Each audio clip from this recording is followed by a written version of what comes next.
Howdy folks, welcome to Live at the Lazy T Ranch. I'm Ron Wilson, Poet Laureate. Chris Wilson is shooting video, and welcome to our weekly session here at the Lazy T Ranch.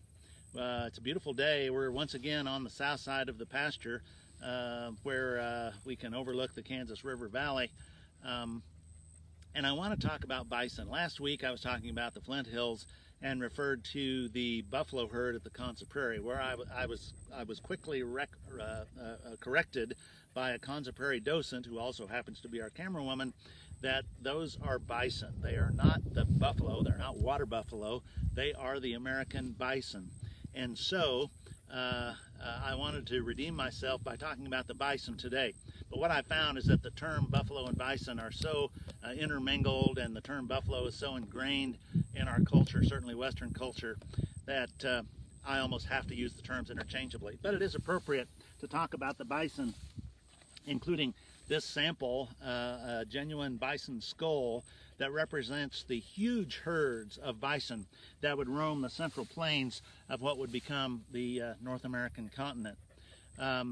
When Brewster Higley sat in his cabin out in Smith County, Kansas, and wrote a poem, it was very fitting that he would say, "Give me a home where the buffalo roam," because there were these huge herds of bison that would roam through this part of the country.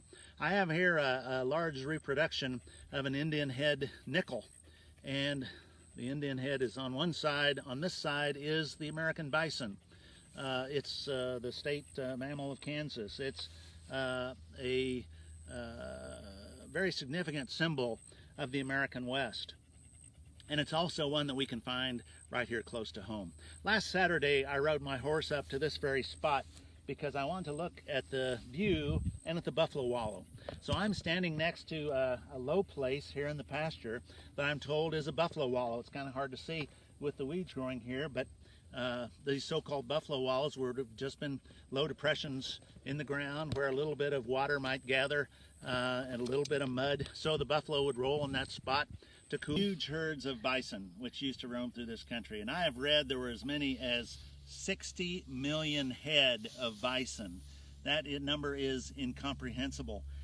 They talk about herds that were 50 miles wide and 20 miles long, and as I visualize that, I say, I would not want to be the one in the very middle. Imagine a herd of animals the size of a couple of Kansas counties. How would you feed and water? The truth is they had to move, and with them moved the Native American Indian. I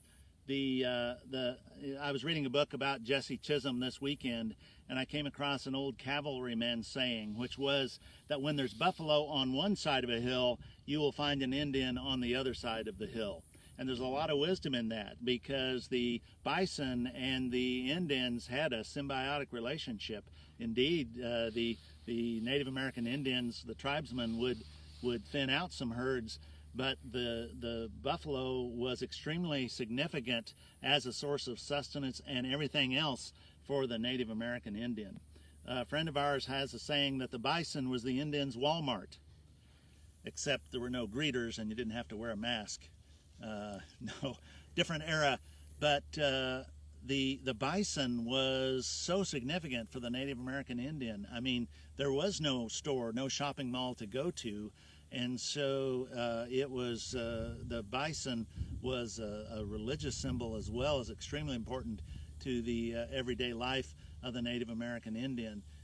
It was like their grocery store, department store, all rolled into one, because the Native American Indians would use everything in the bison. Obviously, the meat was used for food.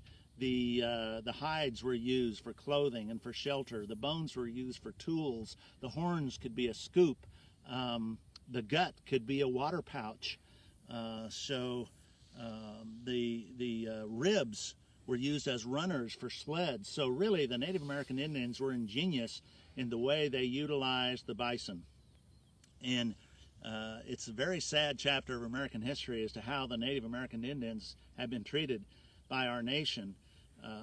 And one example is that the U.S. cavalry could not defeat the Plains warriors in battle, but ultimately what they could do was to starve them into submission. And so it was in the interest of the railroads to get rid of the bison as well, and so there were huge slaughter of buffalo, of bison, and eventually that really forced the Plains Indians to turn to the U.S. government for food and onto reservations. I've read that in 1889, they say that we were down to 541 head of bison, and they were headed toward extinction. So this massive animal, this symbol of the Great American West, was on its way to be gone entirely. But trends change. Buffalo Bill, you may have heard of, the Great Showman. There were some other characters, one of which was named Buffalo Jones. And he was a great buffalo hunter. He helped found the city of Garden City, Kansas. But as a hunter, he also came to recognize that it was important for the species to survive. And so he became a conservationist and actually bought herds and built herds and helped rebuilding the American bison. He was later named by President Teddy Roosevelt as the first game warden in Yellowstone National Park.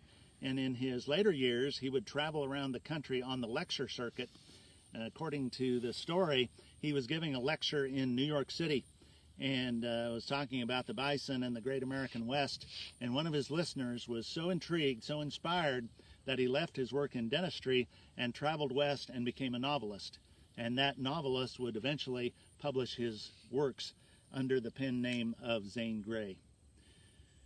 So Buffalo Jones played a role, and American society was able to rebuild the Great American Bison herd, and today they estimate that there are more than 500,000 buffalo bison living in the United States today.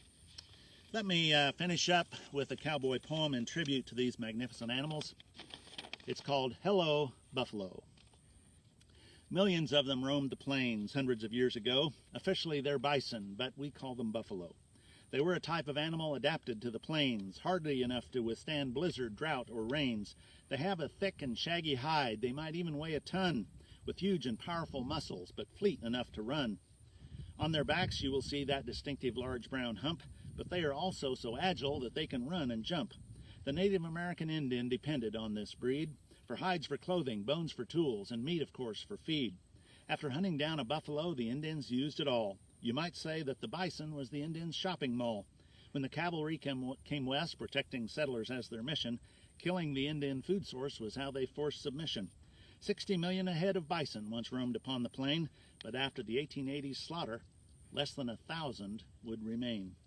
There were massive piles of bones from where their blood was spilt, but the buffalo was preserved and the herds have been rebuilt. I'm glad this icon has survived of our historic home as a proud symbol of Kansas, where indeed the buffalo roam. That's a tribute to the Great American Bison and the buffalo, which has become a symbol of the Great American West. And as I stand here by this buffalo wallow, I give thanks that we can find this connection right here on the Lazy T Ranch and in the Flint Hills of Kansas. Thanks for joining us. Join us next Tuesday at 1 p.m. Until then, be safe, be well, happy trails, and God bless.